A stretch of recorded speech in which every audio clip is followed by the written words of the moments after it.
Appointed time, so I'm going to go ahead and get us started on panel 4. I'm Kathy Bradley. I teach here at Duke. I'm not a conflict scholar. I teach family law and legal ethics, and I've been privileged to teach with Ralph on a globalization of the family course over the last few years. It's involved a lot of cross-border issues in family law. We've been talking a lot about big commercial contracts and corporations, and we're going to take it down to little things, to people, to individuals, to families, and to children. And we've got a great panel, and I'm going to turn it over to Anne, who's going to talk about marriage and divorce, and I'm going to give her the clock.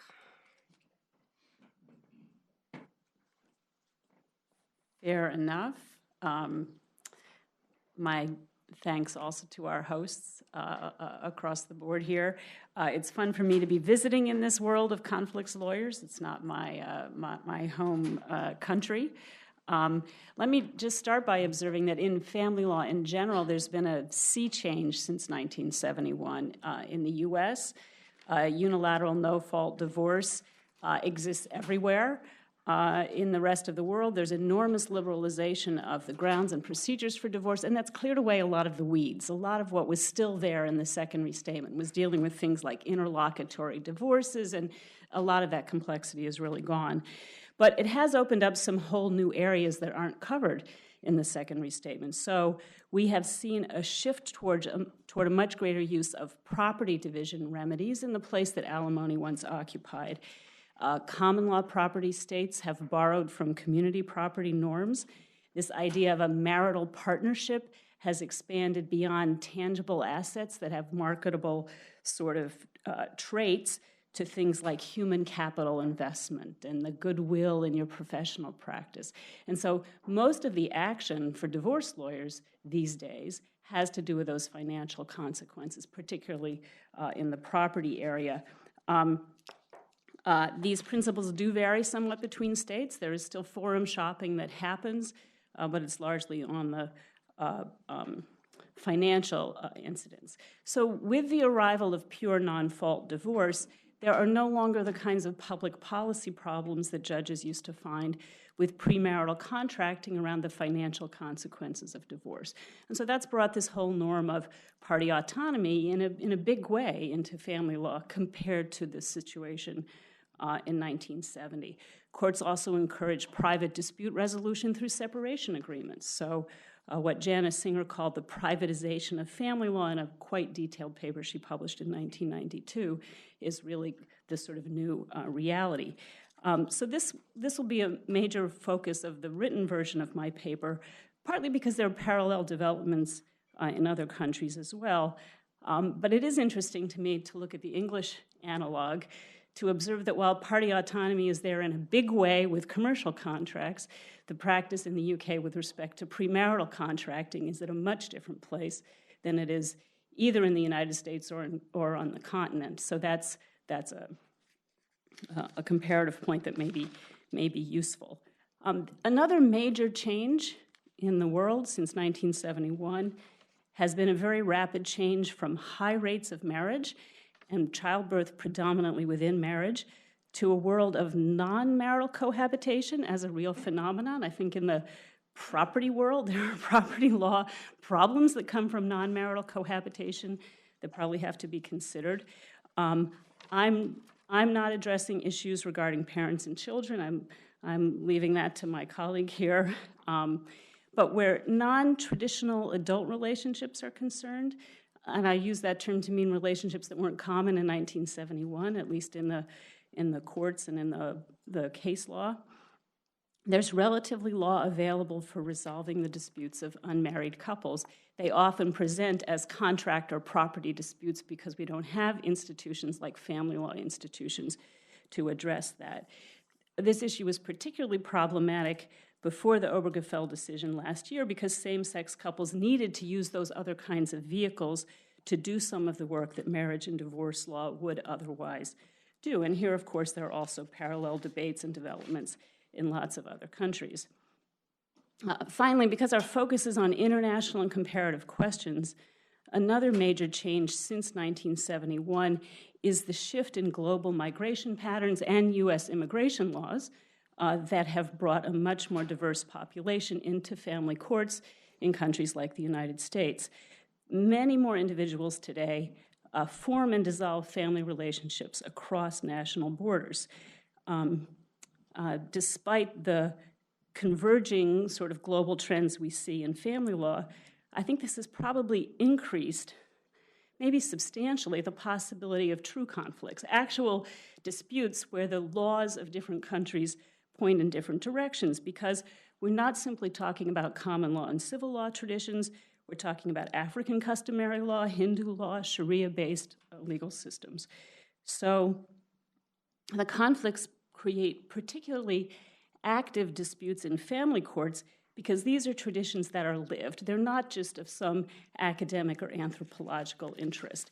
And because we see people moving back and forth around the world, it's not a migration where somebody, marries in Denmark with a certain property law regime, and then they come and the couple lives for 50 years in the United States. There's a movement, right, a circulation back and forth, and ideally that status should be able to circulate through different legal systems with couples. I think that creates particular challenges for us. It's also led to a phenomenon, and this is the point that Linda was making a little earlier, where family law has become the focal point of a very politicized debate about comedy. And that's interesting. Why is it that divorce is the flashpoint?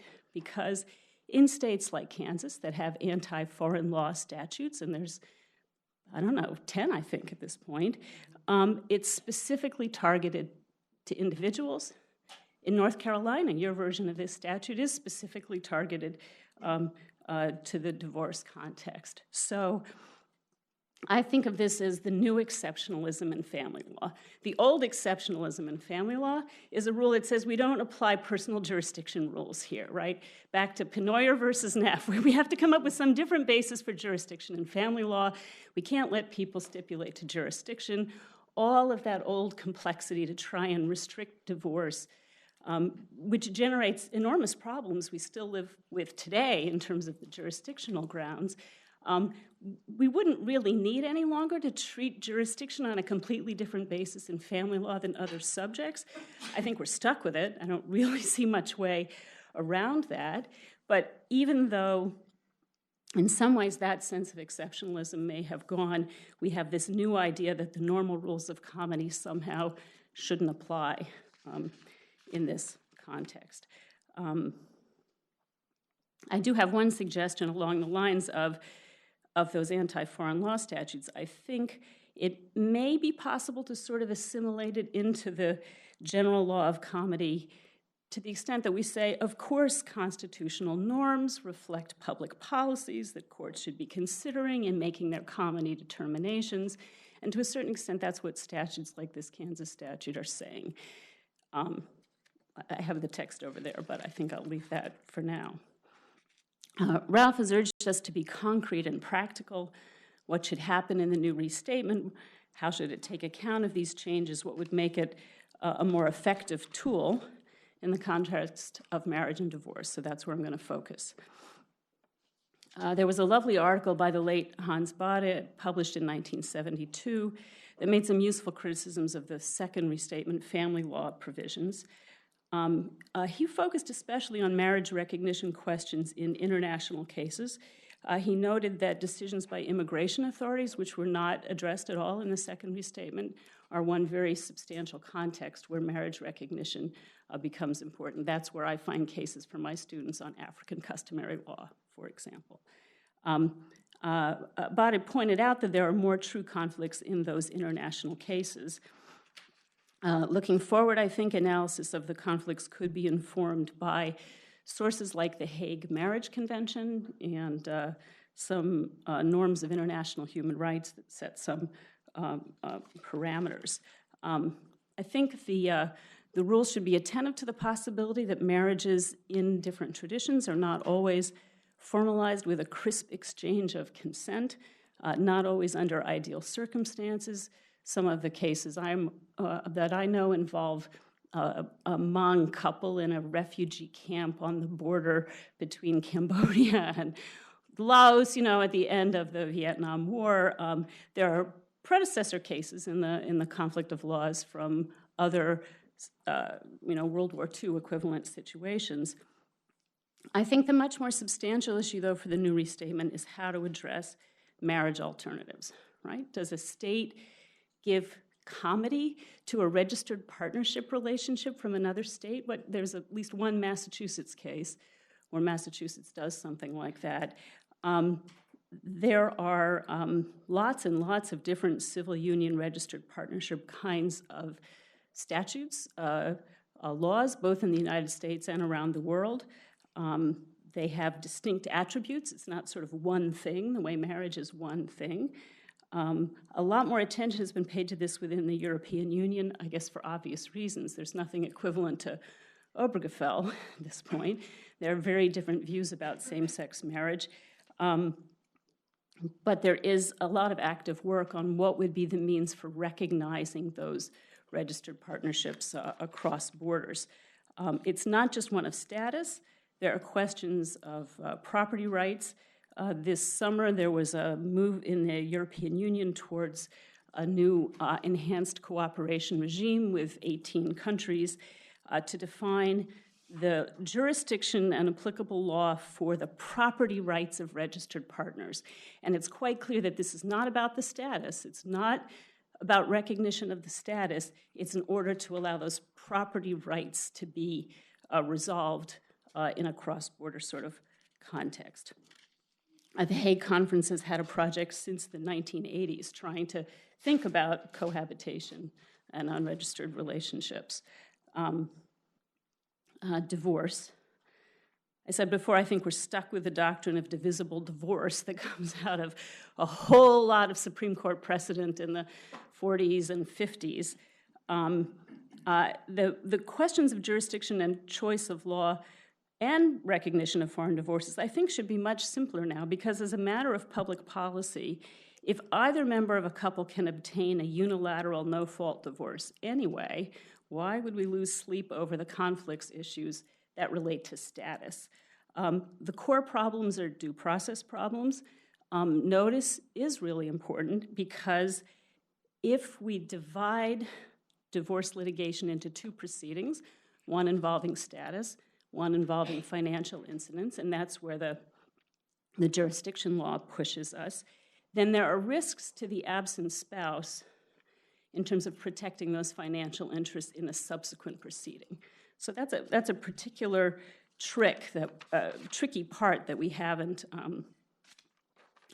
gotten beyond.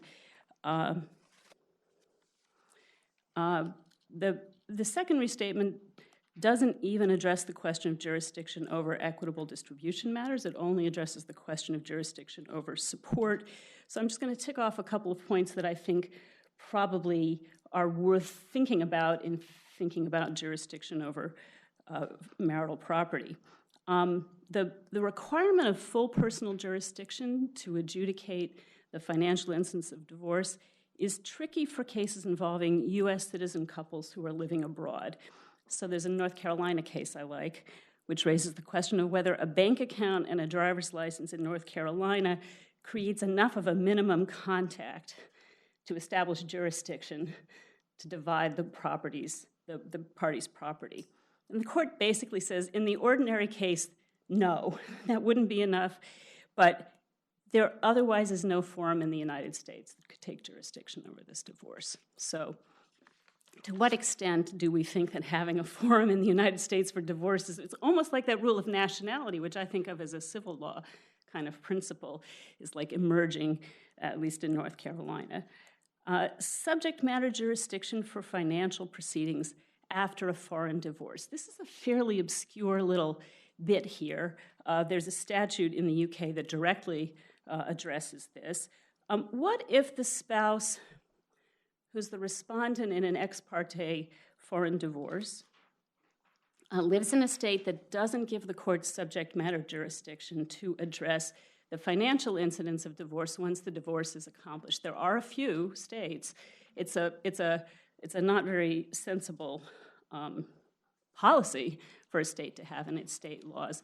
But the spouse who learns that there's a foreign divorce pending that might cut off his or her financial rights really needs to be on notice to act to protect those financial interests. So even though I say we no longer really care about marital status because we're in a world of unilateral no-fault divorce, there are places where that can have a sort of blowback effect on the financial issues.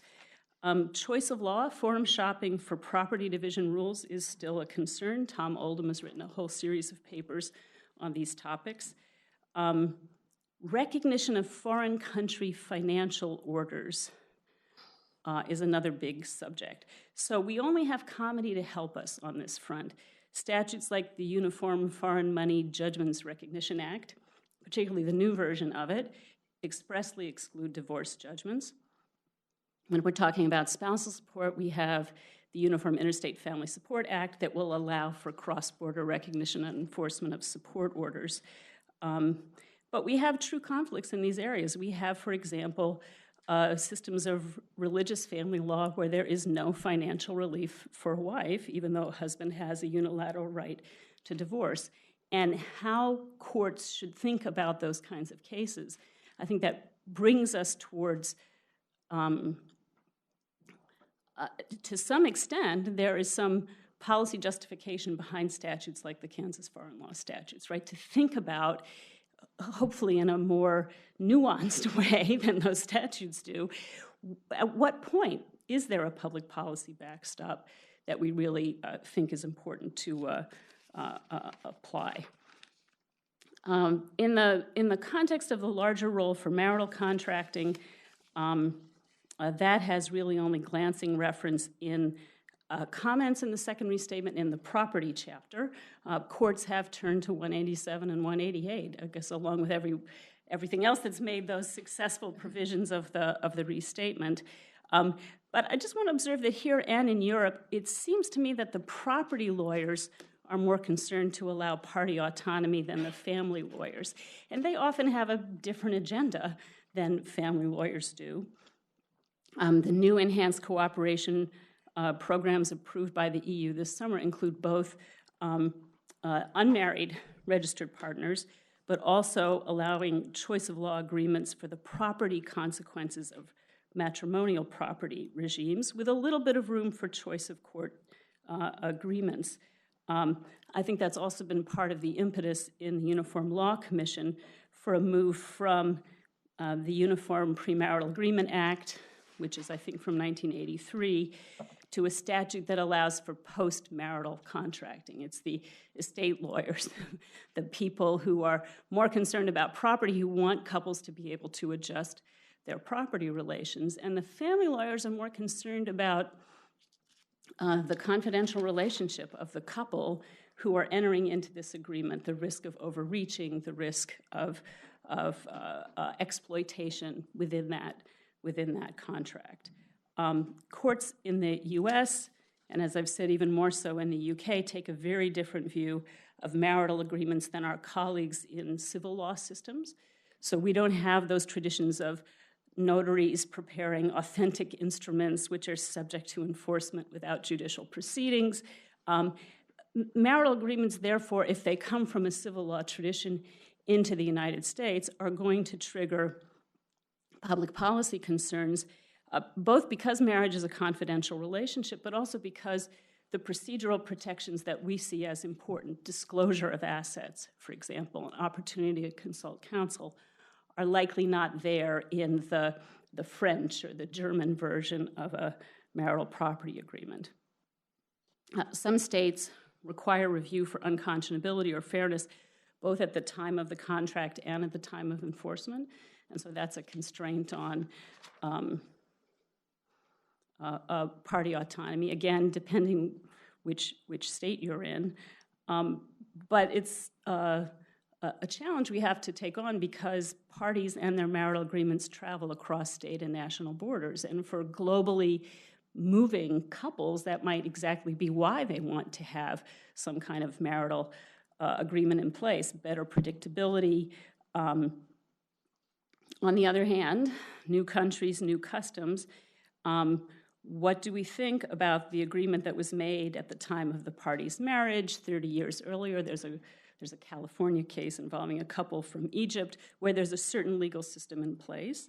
You know, when they file for divorce 30 years later in California and have lived for 25 years in California, should the law of California be defining and deciding their financial rights vis-a-vis each other, or can this agreement written in a very different time and place be seen as traveling across? I'm a big believer in legal pluralism, but I think it has to be subject to the constraints of constitutional values like equality, non-discrimination, due process, and also subject to some of those protective policies that are embedded in our rules of family law. I think common law courts, there we go, have done a pretty good job adjudicating these cases and trying to come up with principles that shape the accommodation, but I think the new restatement could make a very useful contribution. Thanks.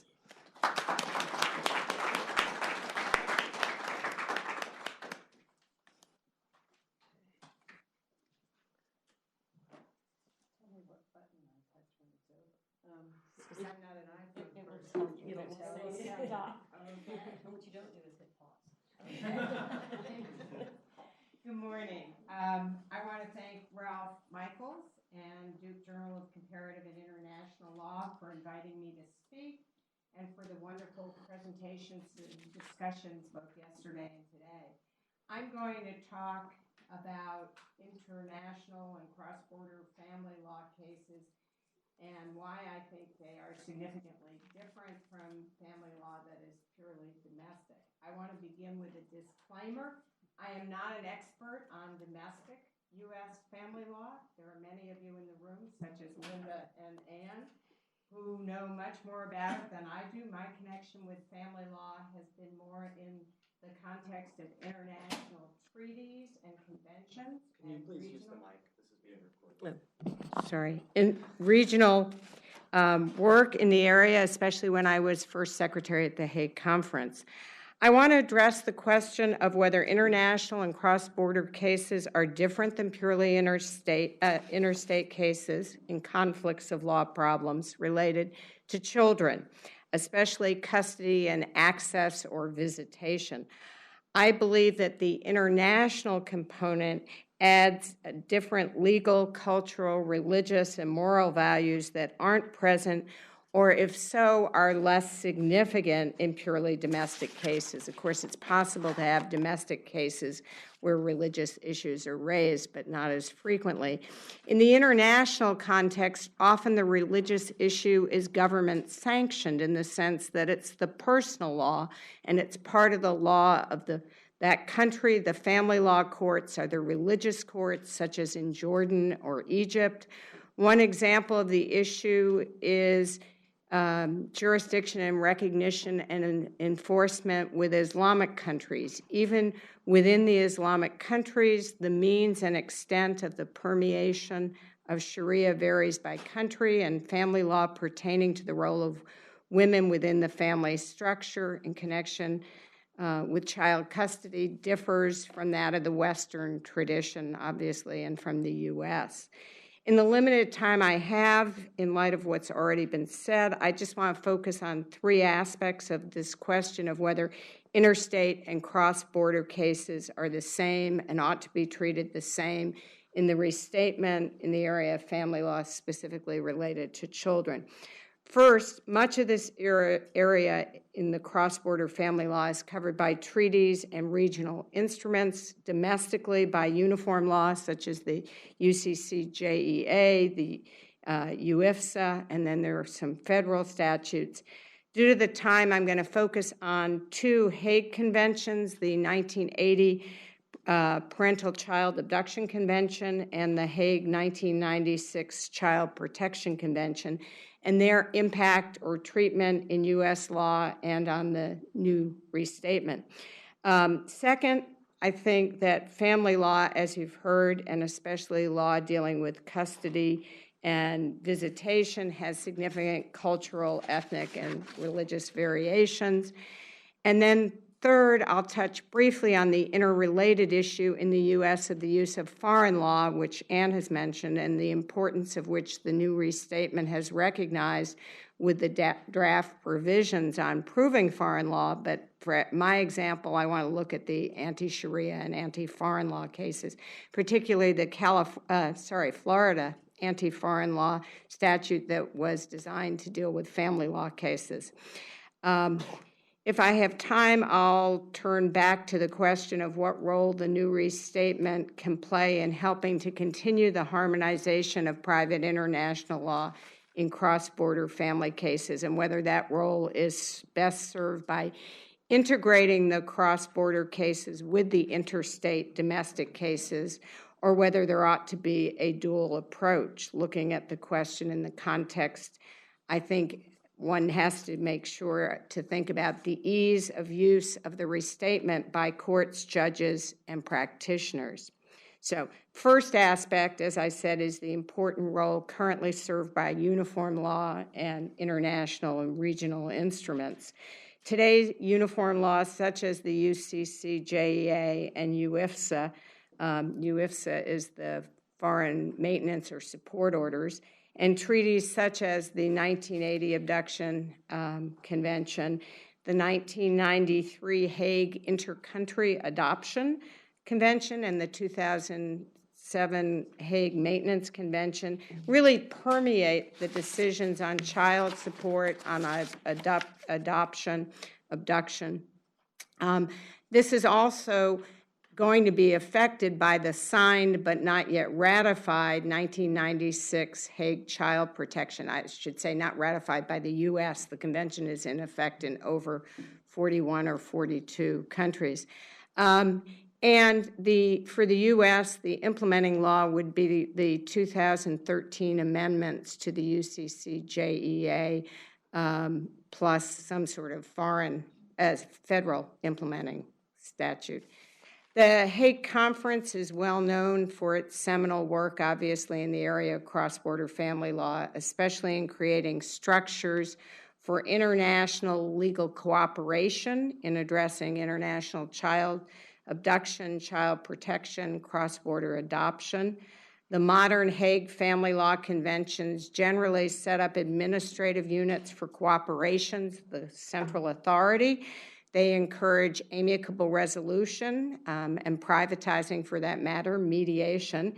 And they all operate on the concept of habitual residence, an undefined term in Hague conventions, which, of course, is a source of consternation to many U.S.-trained lawyers and judges and academics who don't really want to deal with habitual residence. And the phrase, of course, has now come to permeate EU regional instruments in the area as well. The 1980 Child Abduction Convention focuses on the prompt return of a child who's wrongfully removed or retained in breach of custody by a parent, and it provides a mechanism that ensures prompt return, or it's supposed to be prompt return, of the child to his or her country of habitual residence, in the belief that that is the country that is in the best position to make determinations on custody and what is in the best interest of the child. The convention is often referred to as a venue convention because it doesn't change the underlying substantive custody rights. The 2007 Child Maintenance Convention, what we think of as child support, also has a 2007 protocol on applicable law. This convention will enter into force for the U.S. finally on January 1, 2017. So this whole area will be permeated by binding treaty. The U.S. signed the convention. It took some time to get the state and federal pieces together. The Uniform State Law, UIFSA, the Uniform Interstate Family Support Act was amended. And as I said, this will all go into effect for the U.S. in January. The convention basically contains numerous provisions that establish uniform, simple, and inexpensive procedures for processing international child support cases. The U.S. already has a relatively comprehensive system on this, and to recognize and enforce domestic and international child support obligations, but this convention will allow the U.S. also to export awards and have similar systems in place elsewhere. And that's obviously important because, as Ann mentioned, families cross borders frequently. They go overseas, they come back. Of note is that the U.S. did not sign the protocol that establishes uniform international rules for the determination of the law applicable to maintenance obligations. This was separated from the convention because, quote, it was decided that making applicable law rules a part of the 2007 convention was unrealistic due to key differences in national legal systems. So harmonization procedurally might work, but not necessarily on applicable law. The 96 Child Protection Convention, which is like most of the recent Hague treaties in the U.S., we've signed them but not yet ratified it. It is what I call a plain vanilla private international law convention, but it's not a simple one. It provides for jurisdiction, applicable law, and recognition and enforcement of measures of protection cross borders. And it also, like the other contemporary Hague conventions, provides for cooperative communication cross-border, use of administrative agencies such as the Central Authority. Linda Silberman was involved in the actual negotiations and is an expert on this convention. The convention is focused on providing clear and uniform rules on jurisdiction, applicable law, recognition, and it covers a broad range of areas under measures of protection for children, and it's particularly useful in cases concerning access, visitation of the child, cross-border relocation of families as well.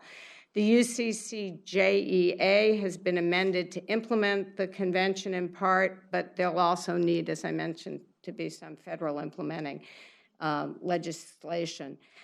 The good news about the increased role, I think, of treaty law and uniform law in domestic law is obviously the increasing harmonization, both state-state and country-country.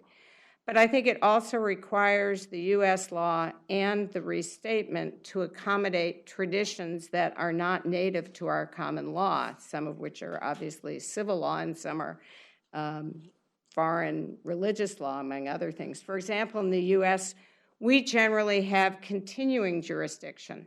Under the 96 Convention, this concept is changed by allowing a shift of habitual residence, and the court with jurisdiction is usually the court of habitual residence, except when there are emergency measures or a refugee child. That court usually uses its own law, and other countries must recognize and enforce measures of protection. That's sort of a gross generalization of what the convention does. It does have provisions on transfer between courts, sort of like incorporating a forum nonconvenience. It has a lees pendens provision, and it also has provisions for advance recognition of judgments of one country by another, especially useful in relocation of children. One of the crucial aspects, I think, of the increased role of treaty law is the obligation to interpret provisions with consideration of their international character and how other countries define such crucial concepts as habitual residence. And there's the need to create rules and principles that's juxtaposed against this need for the international consistency, to have rules and principles that are understandable by courts and practitioners in this country and child protection agencies in all 50 states. How do we decide to treat habitual residents? Do we treat it as a home state and use a 6-month approach? Which is used in some of the uniform laws, and of course the problem for the new restatement, what role you make habitual residents play and where, and how does this relate to domicile?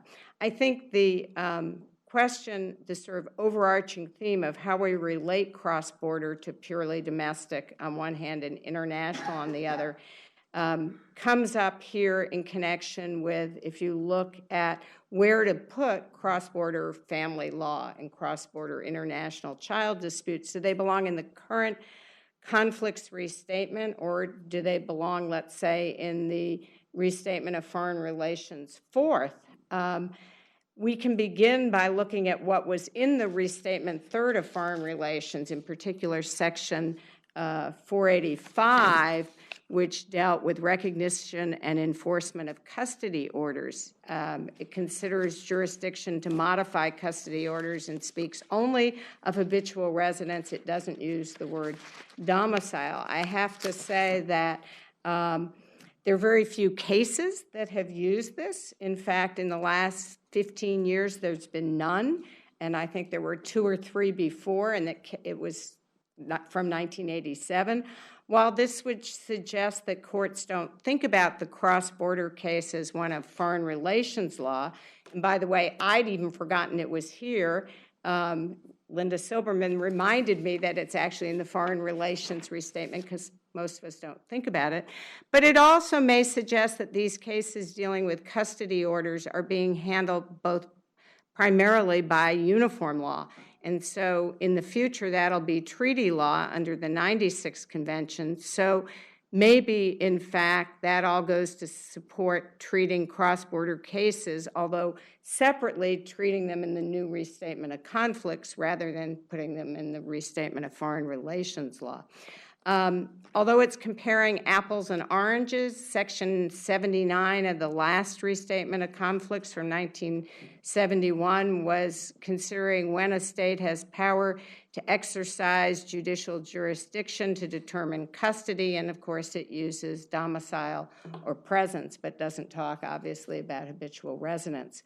This contrasts with the language, obviously, in the new restatement 206, which focuses on the domicile of minors and ties it to the parents.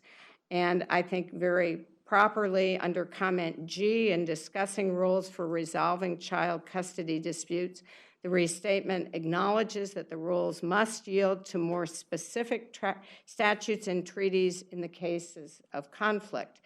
To complicate the matter more, I think there's a section on the definition of habitual residence, 204, and I'm wondering whether that ought to be isolated or might be perhaps connected more with the different sections.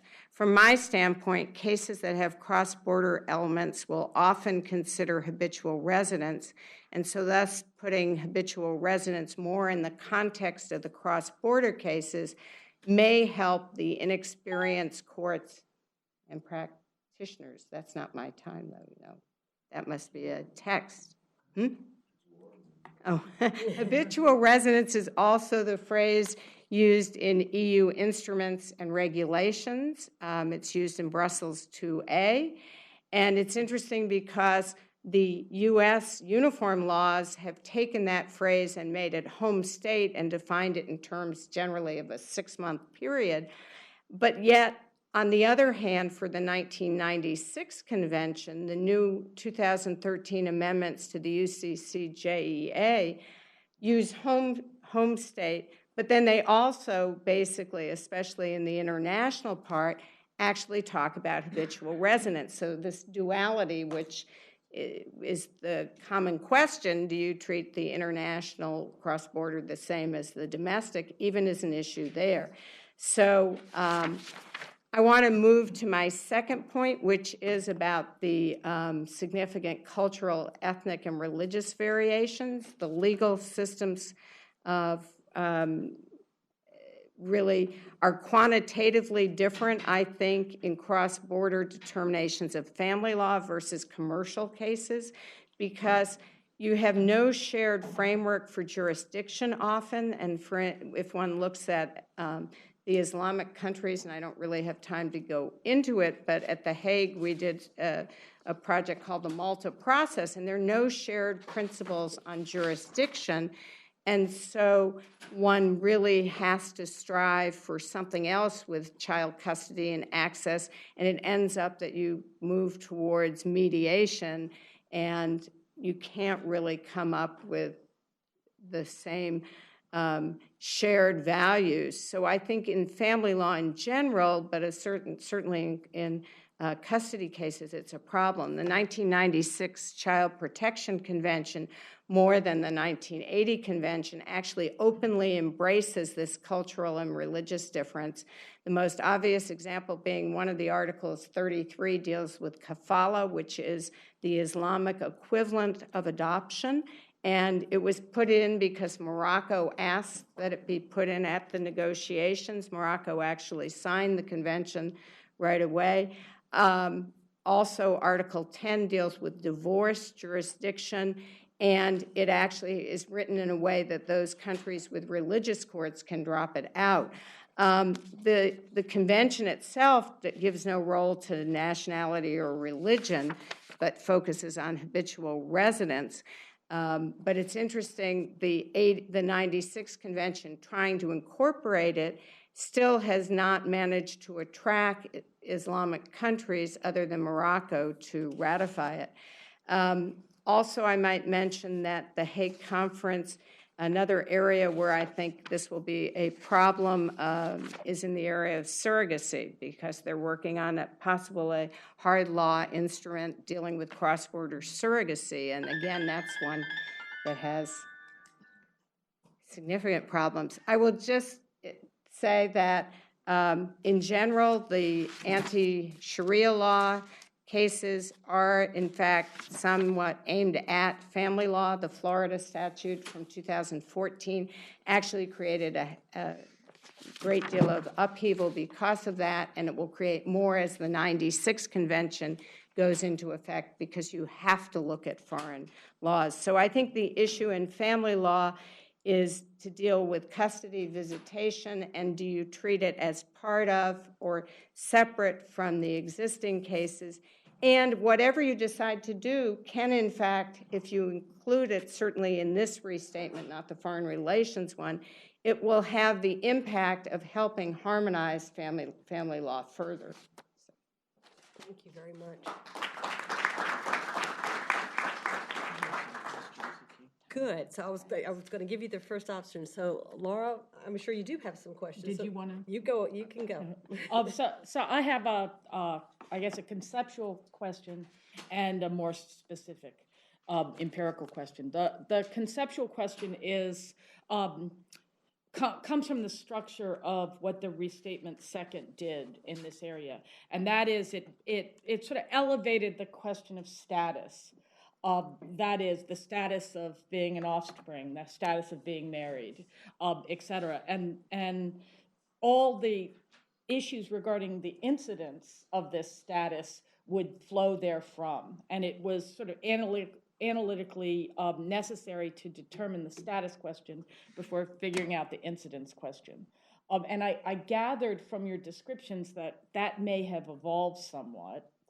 That is, incidents may have been separated from status, and whether or not we could continue to go in that direction and thereby deal with some of the more difficult issues, particularly maybe internationally that you alluded to, respecting sort of very long ago characterizations of whether or not people were properly married, or what their rights are. Whether separating those two in the third restatement would be helpful. That's the conceptual question. The specific question is whether or not the no foreign law statutes have really had a realistic impact, or whether they were. I always wondered whether they were political theater. And are there cases now coming out where the courts are really grappling with the effect of these statutes? Shall I go first?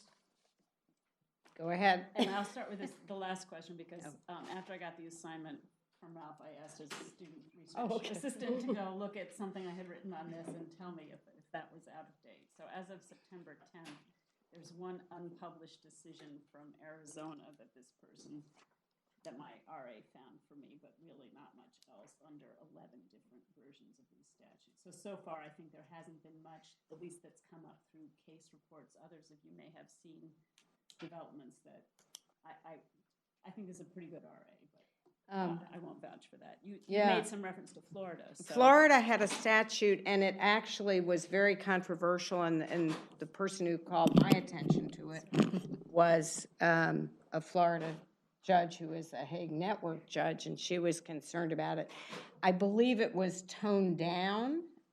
It was originally oriented just or aimed at family law courts and specifically excluded the corporate or commercial. I think that there's certainly the argument in many of these statutes that public policy would allow you to get the same place often. And so I think there is some of that high theater, but it's the fact it's there, I think, reflects a difference in cultural values that permeates family law more than other parts of the law. It seems to me that one of the goals might be to be able to treat the foreign law statutes with a CF citation as opposed to a contra or but-C citation, right? I think given that there are 11 of them in place, they can't be ignored. The fact that there's not a lot of case law might make it possible to sort of fold it into the comedy discussion in the sense of course due process matters, of course equality matters. Those are exactly the kinds of public policies that comedy has always been directed toward. CF these statutes and say no foreign law that doesn't provide the same due process protection is going to be enforced. So I'm not sure that you can slice it exactly that way, but I think that would be my initial attempt to sort of finesse it. On the question about status, the problem with not treating status as its own thing is that family statuses have so many other implications through the law, right? So they matter for tort immunities, they matter for immigration law, they matter for so many things that some people will be coming to this to try to figure out where we go to decide if this couple is married or not, if this is a parent-child relationship that we recognize. And I can say that in my, the garden variety divorce lawyer doesn't spend a lot of time worrying about marital status. In a way, it's not the family lawyers who care about that status piece.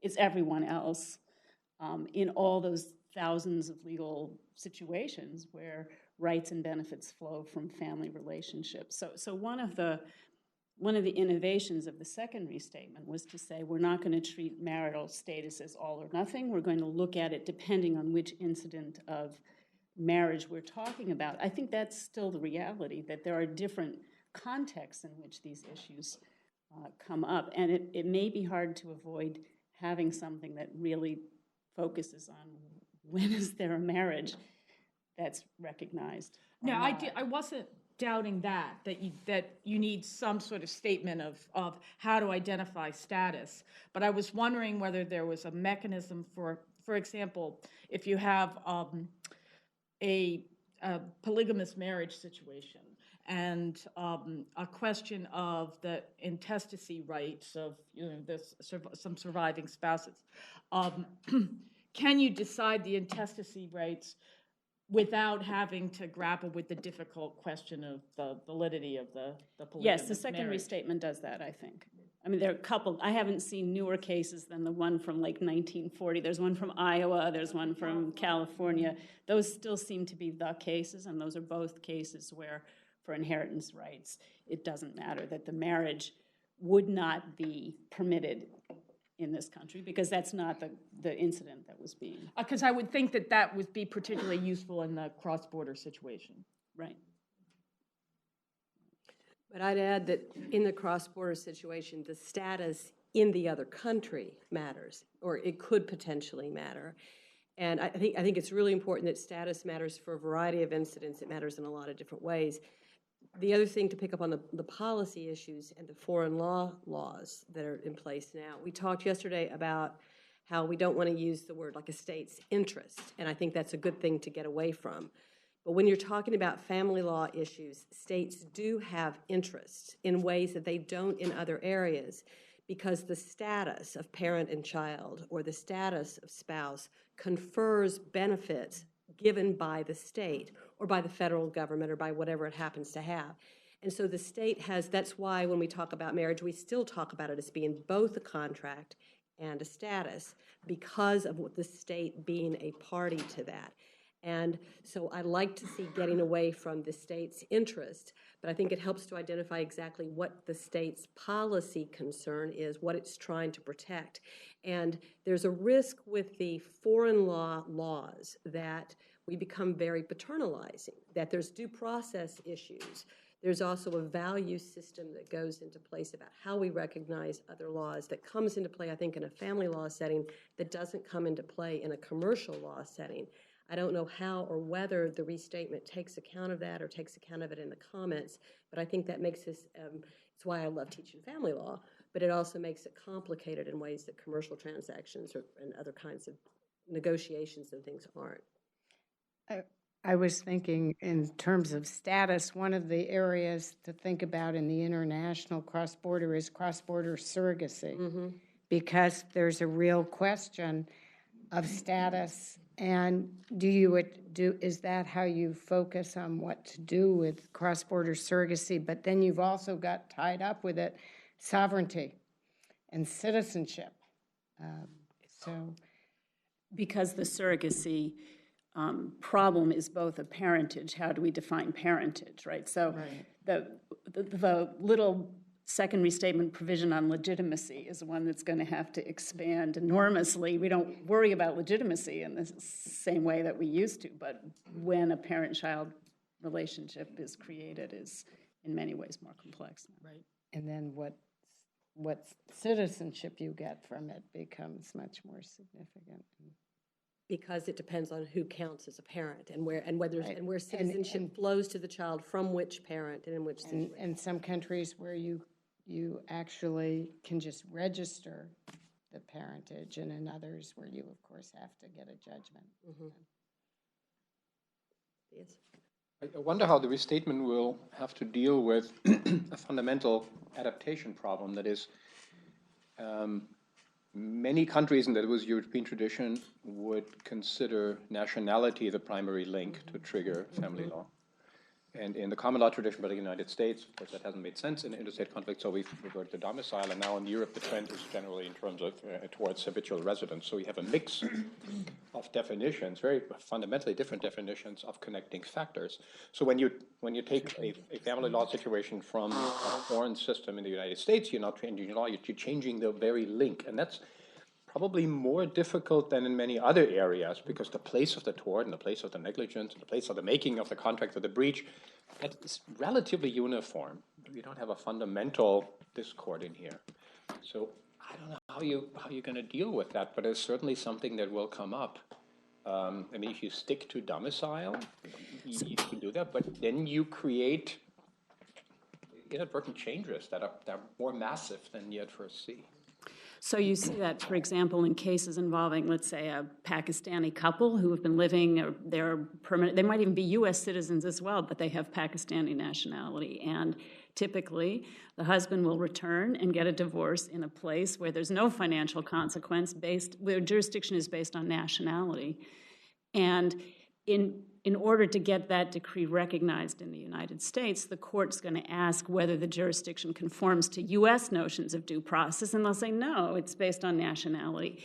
Now, my own view is it doesn't really matter if we're just talking about terminating the link, but in terms of cutting off the financial rights of the spouse who's in the United States, I think that's the right answer. Lawyers who assume that their national law travels with them may find out to their surprise that it doesn't. And that's been a problem with the Islamic Sharia law countries at the Hague with the child abduction in '96, because nationality becomes the jurisdictional link for many of those countries, and there's no shared value on that and habitual residence is very hard for them to fit into it. One issue that wasn't talked about at all, it's sort of a little bit surprising, is the question of the validity of the marriage itself, and the old place of celebration rule. Now, that issue was a big issue in the context of the same-sex cases. All of a sudden, there was a great interest in conflict of laws for that period, and now the substantive issue of same-sex marriage has gone away. But I still think the issue of some of those cases, Anne, that you referred to, are really celebration of marriage cases, if they were married in India and so on, and then come here. The second restatement moved from the place of celebration to the law of the most significant relationship. And I wondered what you think, where they ought to go. I mean, we're moving sort of toward rules. Are we at a kind of common domicile rule in this area? There is a hint in Obergefell, of course, on the recognition side of this about the place of celebration as the appropriate rule, and maybe given everything, it seems to me that it really is going backwards to use it, but maybe in terms of certainty and predictability, that's where you want to go.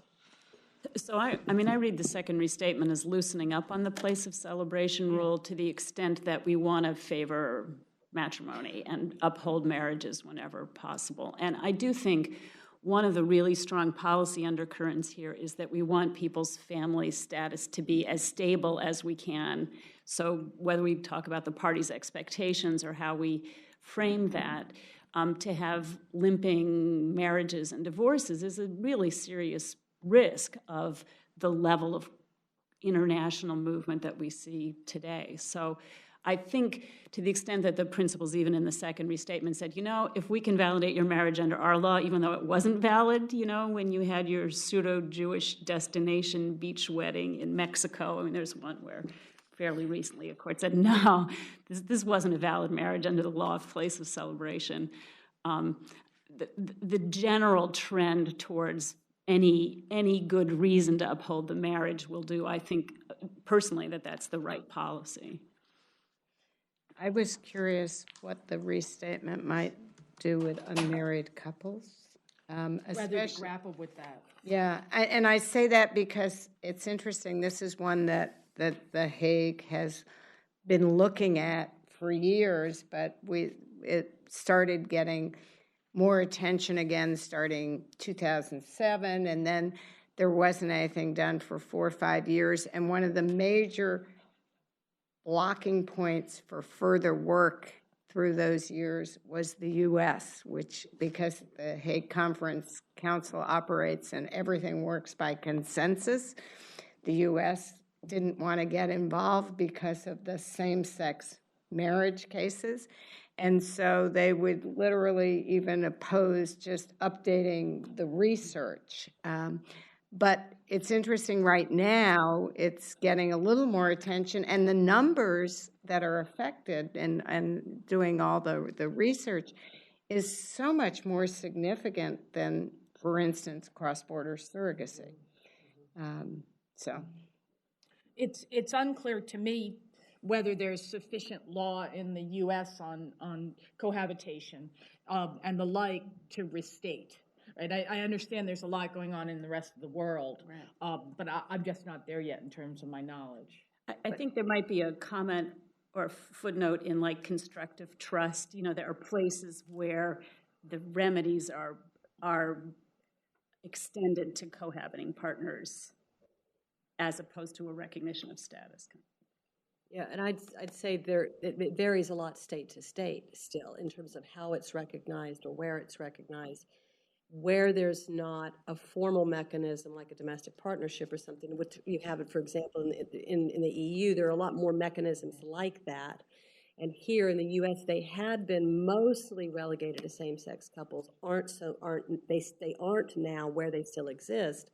But the bigger issue is couples who just aren't married and don't have any status, right, and then want property rights. Mm-hmm. And there's a tremendous amount of variation on that, whether that fits into just general contract law or a constructive trust law or something like that, I think is where you may want to to sort of note that that's an issue. But I think there's a lot of movement across states on that. We have a lot of other. Yep. I'm down there for a long time. Diane. An observation and a question. The observation, I thought you terrifically interesting papers for someone who's a family law lawyer and an adoption lawyer. In terms of habitual residence, in terms of issues like that, in the United States right now, these are being determined, these definitions, by the State Department, which is not looking at law, it is making things up. And it is making things up not in the form of regulations, but in the form of pronouncements. So they have a definition of habitual residence for under the Hague adoption statute. And so to what extent, I would hope that the restatement would think about these new ways of treaty understandings, which are not case law, are not statutory law, and not even regulations, but are going to impact how courts around the world take, for example, as you pointed out, to us, foreign concept of habitual residence. The question for the panelists is this. You brought up the phrase political theater, which I really liked, because we have a political theater issue the other way, which is that supposing a court in the United States, with the uniform recognition of judgments in the United States, we know that there's going to be a baseline, that the courts are probably, notwithstanding our friend in Alabama, going to recognize what somebody else did in a different state, because that's what we do. Supposing we know that notwithstanding the Hague Convention on, let's say, child abduction, that a court, we could use the Sean Goldman case in Brazil, we know that they don't recognize American rules. What do we say about that? What do we do about that? How do we advise American judges to think about those questions? Thank you. Well, certainly in terms of what habitual residence means, it is true that the State Department may have comments, but so, for instance, in the UCCJEA and the 6-month rule, that's a uniform law determination, the uniform law commissioners who drafted it. And the concept of habitual residence, even when it was considered like ne-extant rights also in the Supreme Court in the 3 cases where they've talked about it, the court has been very good at knowing that, in fact, habitual residence has a broader meaning and that it isn't defined by the U.S., and they refer to, for instance, INCADAT, the case database that the Hague maintains with 1,200, 1,300 cases from different countries. So I really don't think the State Department per se defines it, and I think they are very aware of the need for interpretation in light of other countries. In terms of when somebody doesn't return a child, like Brazil, there is political leverage that's often used, but I mean, the courts come out with their decisions, and Brazil ultimately did return Sean Goldman's son. Of course, there was also, ever since then, every year, Smith's bill to defund the abduction convention. I will say one thing that's outside the realm of the restatement. What the State Department has done to try to put leverage on these countries is the yearly name and shame list, where any country that has not returned a child is listed. And so, for instance, St. Kitts was on there for 4 years over one case. Switzerland was on there, I believe, one or 2 years, and they negotiated with the State Department to try and resolve the case because they didn't want to be on it. So that's not a restatement part, but it's a pragmatic way in which, Foreign relations. yeah. Ralph? 3 questions, I think, related. First, foreign law exceptions, public policy, and status as opposed to incidence. You talked about favoring validity of matrimony to recognize something even if it's not recognized at the place. This would be the flipped problem, right? We have a lot of talk about rejecting child marriage, for example, but the 12-year-old Afghanistan girl who gets married, loses her virginity, is not helped if we don't recognize her status because we oppose child marriage, right? On the other side, the Moroccan woman who's divorced, we do not recognize because we think Moroccan divorce laws are still discriminating between men and women, is not helped very much if we say you're still married for our purposes if she's not married in Morocco. So I wonder if you think that the public policy exception and these anti-foreign law statutes should really apply differently for status questions than consequences question. Second question, this seems to me an area where non-state law and non-state institutions would become very important because we have a lot of religious marriages in the world. We have a certain position towards that in the United States. Other countries have different positions to that. And the question, under what circumstances we recognize non-state law and non-state ceremonies, seems to me so crucial in this area that it would be great if the restatement could speak to that. And the third is a question to both Anne and Louise Allen on the basis of your findings. Is it possible in this area to restate the law in similar rules for interstate and international relations, or are the differences so dramatically other for international conflicts that you'd really need either two regimes, or the restatement would have to say we only do one of them and not both of them? I think that the equivalent of Section 98 in the new restatement, I mean, I don't know if there's one international comedy rule, but I think there's a big chunk of probably fairly specialized comedy issues in family law that probably deserve to be treated separately. And I think in that context, international and interstate disputes really are different because, it's clear you can't go to the Spanish embassy in New York and have a marriage there that's recognized in the United States. I mean, it really, within the context of the United States, except for states that recognize common law marriage, an attempt to marry that doesn't follow the rules that we all recognize isn't going to be valid. So marriage recognition there's a quite elaborate body of law that the immigration authorities have developed, which really gets down to the level of which kinds of traditional African customs count as a marriage in the U.S. So I think there's quite a lot to work with, but I do think in marriage recognition and in comedy for foreign divorce decrees, which is also relevant to the immigration authorities, because whether your foreign divorce is binding affects whether you can now marry the U.S. citizen who's going to give you citizenship status. So I do think a certain amount of separating out the international and the domestic and the family law from the other comedy questions is probably useful. I agree with that, and I also think that given that, at least with the child portion, there are international treaties that it becomes even more need to separate it out. The 96 Convention, eventually it's hoped will be ratified. The major problem with the ratification in the U.S. will be getting all 50 states to adopt the UCCJEA amendments from 2013, and they don't refer to kafala, so that's good.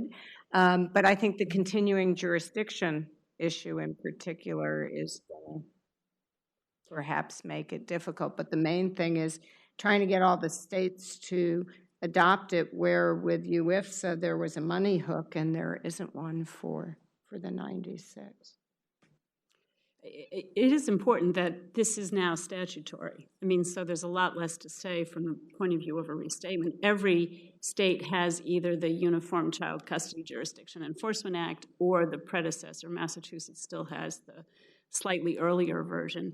And under the UCCJEA, courts, unless there's a strong human rights problem, have to treat foreign decrees on the same basis as domestic decrees. So that's a policy decision that almost every state has now made by enacting the UCCJEA, unless there's some federal force, perhaps through implementing legislation for this convention. States could change those rules, so the kind of pushback that gives us anti-foreign law statutes, how you interpret that consistently with the UCCJEA is maybe a trick. New Jersey has a non-uniform version of the statute, which allows the court to basically reconsider whether this decree is in the child's best interest. So there's a kind of what the Americans call second bite at the apple, what the Brits call a second bite at the cherry, which is a much more evocative expression. I think about 2 bites on a cherry being kind of hard to accomplish compared to 2 bites on the apple, but that's another point. So if it's resolved by the statutes, then there's much less that we have to worry about, I think.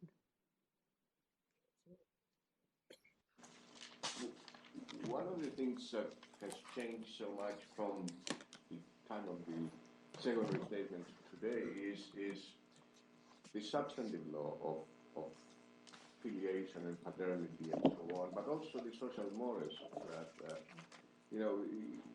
back then the common, so the restatement second was drafted appropriately so to favor certain substantive results, such as legitimacy and so on, because so much depended on that. And through legitimacy, you protect the parent-child relationship, and you don't have the linking relationship and so on. Back then, these issues would come up whenever they came up directly, as opposed to as preliminary questions. You would have paternity suits filed against an out-of-marriage relation, or disavowal suits brought by the biological father to disprove, the standard and so on. But nowadays we have paternity suits filed by the biological father to prove the relation with the child, to claim it. and you have disputation of paternity suits or filed by the child or the mother of the child, and so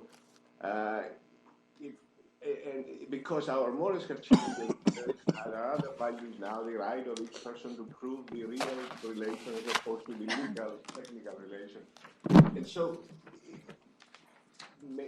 I wonder to what extent the old rules of favoring legitimacy or favoring the status of filiation or favoring marriage would be workable today, or whether we need to have we need a different type of flexibility today. Maybe this will be an area where we should have result-oriented rules of the same type we have then. I don't know. It seems to me that these old rules wouldn't work well in all cases, because in many cases you shouldn't favor filiation. You shouldn't favor that relationship over another, which can be proven in court. Remember all the rules of substantive law, statute of limitations, you cannot, irrebuttable presumptions. All of that is out now, and so it's a new world in many respects. Anybody want to comment? Or? That's really interesting. I agree completely. What to do about it is a big set of questions. It seems consistent with the specific example that Rolf brought out of, if you have a marriage preference approach to your rules, you're going to have situations where you're not going to like that preference. But I too need to chew on exactly how to create predictable rules that don't somehow have the substantive preference and how they play out in most cases. And then there's some cases that have constitutional preferences, like with the Troxel case. And so those will have to be considered too, I guess. I'd like to ask 2 questions. One on surrogacy with international dimension, and the other one on the whole phenomenon of anti-foreign law statutes, which seen from across is very, very fascinating. So my first question would be on how do you deal with surrogacy, or sort of the parent-child relationship resulting from surrogacy in interstate situations between states that recognize and states that don't, because as you probably know, in Europe now, and I'm talking about Europe, sort of not necessarily only the EU, it was initially an American, or a Kentucky-based surrogacy, or the surrogates in Kentucky. A French couple comes back with twins. France refused to recognize the status of the kids, who were without status for actually quite a long time. And the case went up to the European Court of Human Rights, who said, do whatever you like with your conflicts of laws, but you can't deprive the children of their rights. So that created an enormous turmoil throughout Europe. And I mean, in France, people were demonstrating in the streets. And now it's sort of mainly, I mean, everybody has to follow, but now in that case, the child was genetically the child of the intended father. Right. So now there's new cases where it's an Italian case where the surrogate was Russian, and through a mistake in the clinic, the child is not the genetic child of the couple, and the Italian authorities took the child away in quite violent conditions, saying, this is not a valid surrogacy, this is not a valid parent-child thing, we don't recognize surrogacy, and you can't adopt either, because you did something illegal, therefore. That case is now... so, arguably, from the private international law point of view, it's sort of the most difficult case possible. You can't deal with it. So how do you deal with that? So we have that problem when Yes. people go to Thailand, or Right. When Thailand and India were still having active foreign surrogacy industries. And part of the issue is a citizenship issue, right? There has to be a biological tie in order to get a certificate of foreign birth, or whatever the consular document is that would allow that child to come back to the U.S. with a citizen parent. So the U.S. is, let's say, a sending and a receiving country in this situation, and at the level of citizenship nationality, we struggle with that problem as well. Within the United States, mostly this is taken care of by our full faith and credit clause, particularly once there's an order from a court that affirms the parentage. Every state has to adopt that. There are 3 or 4 cases that handle the matter essentially as a matter of contract law. Yeah, exactly. And generally they all allow it. And we don't have a strong feeling against that kind of arrangement in the country that you have in Europe. Yes, this has really brought something up. Well, all the whole focus on same-sex marriage now is, and so it's now the traditional family thing has moved to surrogacy, and it is creating a turmoil. Can I ask just another question about the anti-foreign law statutes, because this is really fascinating. And so what I understand is that from your students' research, there's just this one unpublished decision, but no other.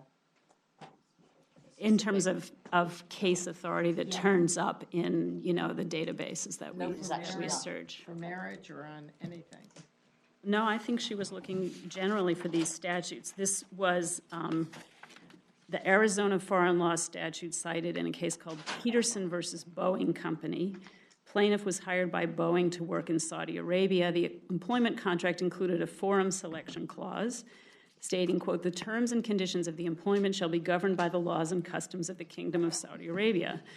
Plaintiff was dissatisfied with the living and working conditions in Saudi Arabia. After further trouble with his passport and visa, he resigned. Back in the U.S., he sued Boeing for a series of torts. Boeing sues to dismiss for failure to state a claim. Plaintiff is pro se. He amends the complaint several times. Part of the complaint is based on the statute, the anti-foreign law statute, and the court, quote, rejected an interpretation of the statute which construes all differences between Arizona and Saudi law as conflicts.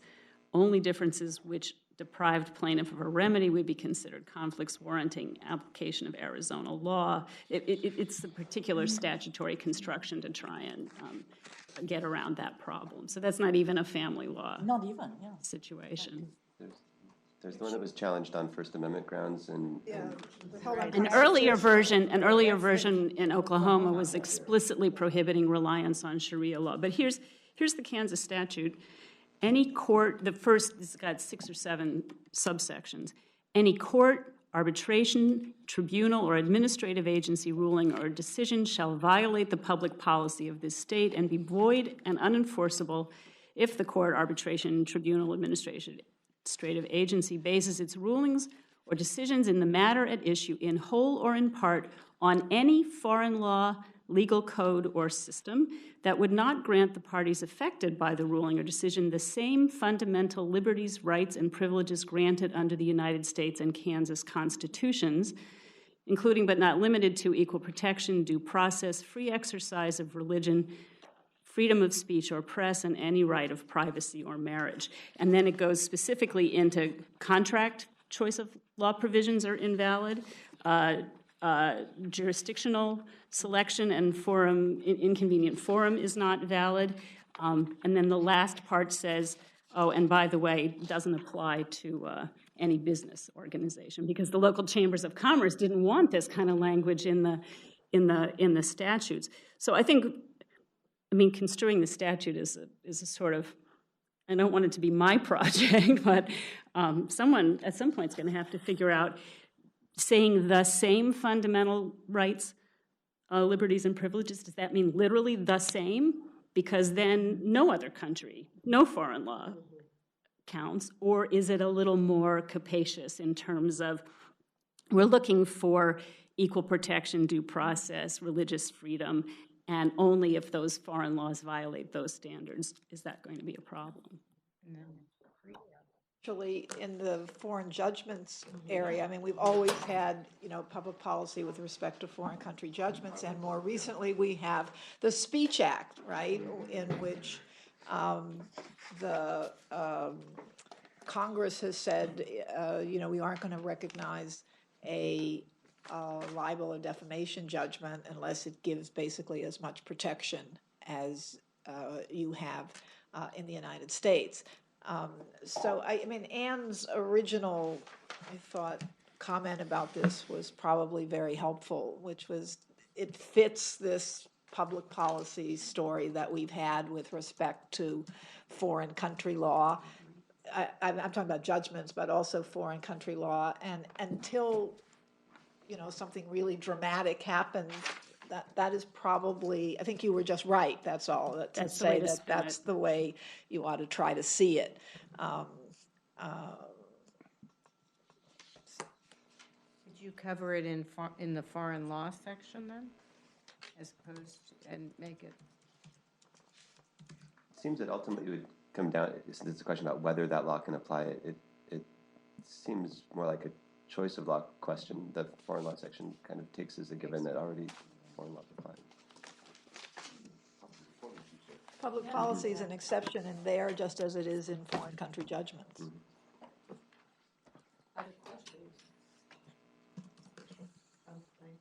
Just following up on your statement, the person there who talked about surrogacy, I think that is where the most interesting area in family law is evolving.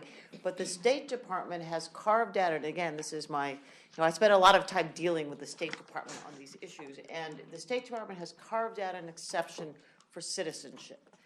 The State Department gives the passports, USCIS gives the citizenship certificates. They will now give a passport to somebody who gives birth abroad, who has no genetic connection to the child, but birthed the child. And this came out because there was actually a case in Israel where you couldn't have an adoption because you didn't know who the DNA came from. You didn't know who was it anonymous sperm, anonymous egg. you have this woman who goes, who is going to give consent. So they have said, I don't see the statutory authority for this. I mean, I think they've just decided this.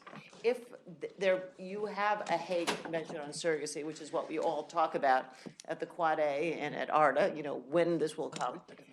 If you have this treaty, these are the kinds of issues you're going to have, in part because I can see a foreign country saying, well, why was that child an American citizen? There was no DNA connection. It's just an American citizen because the State Department decided on its own, authority to make it.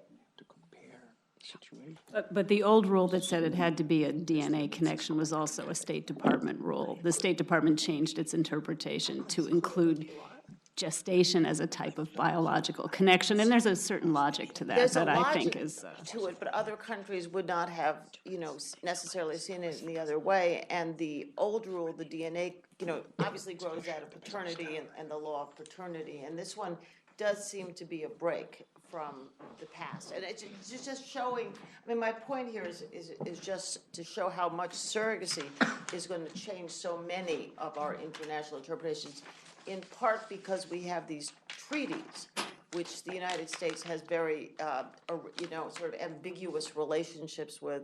And in the case of our our family treaties, abduction, adoption, and I assume it'll also be true about surrogacy, you've got the State Department as your central authority, which is so very odd because they don't make regulations and rules in the normal course of events.